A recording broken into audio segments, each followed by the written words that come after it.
កំពីព្រះវិន័យបៃតងកំពីព្រះវិន័យបៃតងគឺជាច្បាប់ទម្លាប់ជាសិលធម៌ជារបៀបរៀបរយនៅក្នុងសង្គមនៃព្រះពុទ្ធសាសនាព្រះវិន័យបៃតងនេះហើយគឺជាគ្រឹះជាឫសគល់ដំណំសម្រាប់ព្រះសង្ឃអ្នកបួសនៅក្នុងព្រះពុទ្ធសាសនាដរាបណាព្រះវិន័យតាំងនៅដរាបនោះព្រះពុទ្ធសាសនាក៏តាំងនៅសំដូចពុទ្ធតម្រាស់របស់ព្រះសម្មាសម្ពុទ្ធព្រះអង្គទ្រង់ត្រាស់ថាវិនយោសាសនៈសកុលੰវិន័យគឺជាឫសគល់របស់ព្រះពុទ្ធសាសនាព្រះវិន័យបៃតងមានរហូតដល់ទៅ21000ព្រះអង្គខណ្ឌជាគម្ពីរធំមាន5គម្ពីរព្រះវិន័យបៃតងគឺក្នុងព្រះត្រៃបិដកខ្មែររាប់ពីគ្រា1រហូតដល់គ្រាទី13ដែលប្រសពបរោះពុទ្ធបរិស័ទទាំងអស់ជាទីគោរពស្រឡាញ់ការជ្រះថ្លានៅក្នុងគម្ពីរព្រះវិន័យបៃដកនាំឲ្យព្រះពុទ្ធសាសនាតាំងនៅជានិច្ចជាទីរហូតដល់អត់មកកណ្ដាលខ្លោចចាច់សូមអនុមោទនា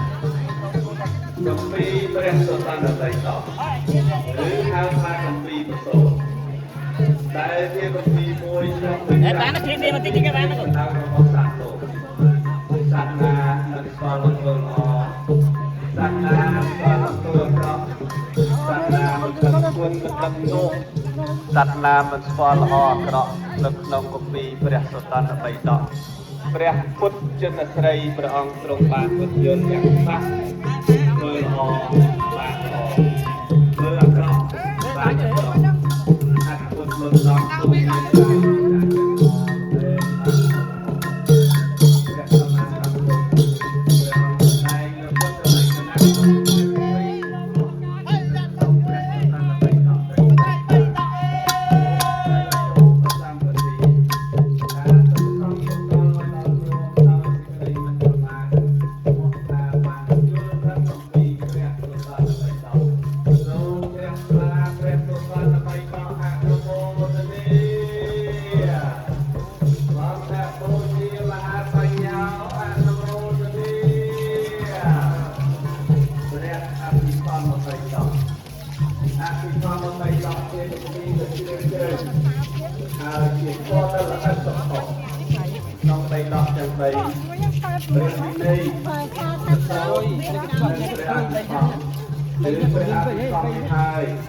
ដែលជាប្រធមដ៏ល្អិតកុសល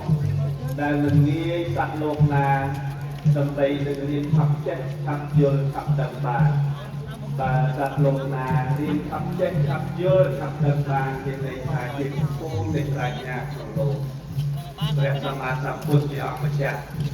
បានយកព្រះអភិធម្មនេះទៅសម្ដែងប្រកបប្រពុទ្ធមេត្តានាឋានតាបដឹងគឺព្រះនាងសិរិមហាវិហារទេវីព្រះអភិធម្មបៃដកមាន42000ប្រកបខណ្ឌកិច្ចជាគម្ពីរមាន7គម្ពីរធំគឺធម្មសង្កនិក1វិជ្ជា1អកលាបញ្ញត្តិ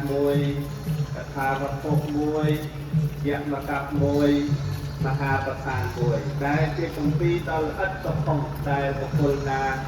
នឹងរៀននឹងយល់ដោយលំបាកតែបើសិនជាបានស្ដាប់បានយល់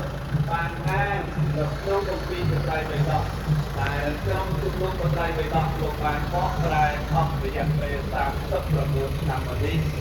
ដល់គម្ពីរនៃការនិងអក្សរសាស្ត្រនិងបាលីមានជំនាញភាសាបាលីមានមួយជំនាញភាសាខ្មែរបានអានបានយល់បានដឹងលោកមានន័យថាយើងក៏បានរៀននៅព្រះអភិធម្មជាឧបនិស្ស័យក្នុងបញ្ញារបស់យើងផងដែរសូមអនុមោទនាអនុមោទនាគម្ពីរព្រះត្រៃបិដកអនុមោទនាព្រះសម្មាសម្ពុទ្ធព្រះអង្គបានត្រាស់ជាមួយនឹងព្រះអនន្តថាមានរលត់ពេលណាអង្គមានថាទៅអ្នកទាំងឡាយនឹងមិនបានឃើញរូបកាយរបស់ព្រះពុទ្ធទៀតទេប៉ុន្តែបើអ្នកទាំងឡាយណាបានរៀនធម៌សាស្ត្របានបដិបត្តិធម៌សាស្ត្រ ហើយអ្នកទាំងឡាយណាបានប៉ះពាល់របស់ប្រសាគុណលោកជាបដិបត្តិលោកនៅទីមុខតាមពីពីដែលថាហើយលោកលោកថាបានជួបសតាគុណថាដូច្នេះក្នុងថ្ងៃនេះសូមតែជាអង្គម្ចាស់ទីគោរពសក្ការៈរបស់ព្រះករណាគ្រប់ព្រះអង្គជាទីគោរពសក្ការៈលោកជាបណ្ឌិតជាទីគោរពក្នុងពុទ្ធពោះឯកឧត្តមបណ្ឌិតរដ្ឋមន្ត្រីលោកជំទាវឯកឧត្តមលោកស្រីអស់លោកទាំងអស់បានស្ដាប់បានអានបានសរសើរសំពីបត្រៃនេះក៏ហើយសូមតាំងចិត្តជ្រះថ្លាសាទរអនុមោទនានៅក្នុងនេះសូមឲ្យមានបញ្ញាស្មើគ្នាសូមអនុមោទនាអនុមោទនាបងអនុមោទនាអ្នកផលអនុមោទនាលោកអ្នកតាសម្រាប់ទាំងឡាយជាទីសក្ការៈហើយសេចក្តីជ្រះថ្លាដល់ពុទ្ធពុទ្ធប្រកបក្នុងកម្មវិធីបង្ហាញលើជម្ពីរព្រះត្រៃបិដកជាបុណ្យពូ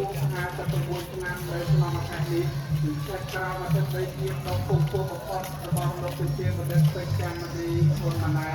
រួមជាមួយនឹងបងប្អូនមហាពុទ្ធបរិស័ទគ្រប់មជ្ឈដ្ឋានយ៉ាងច្រើនកកកនៅក្នុងឱកាសនេះបាននឹងកំពុងធ្វើដំណើរយ៉ាងកំពុងប្រកបទៅដោយចិត្តអបស្រស់ប្រឹងប្រែងសម្ដីនិយាយពីរូបរកគ្នានៅក្នុងការបំពេញនៅបុណ្យប្រសើរដែលមិនអាចកាត់ថ្លៃបានជាប្រវត្តិសាស្ត្រហើយការទទួលស្គាល់ហើយដែលយើងទាំងអស់គ្នាលក្ខកម្មព្រះពុទ្ធសាសនានៅក្នុងឱកាសនេះបានបំពេញនៅបងការមហាកុសលជាបុណ្យជាកុសលជាខ្លាចបងដោយបញ្ញាចក្ខុយល់ទៅទៅជួនតាគឺតបទាំងឡាយសូមចំណែកបុណ្យទាំងអស់នេះ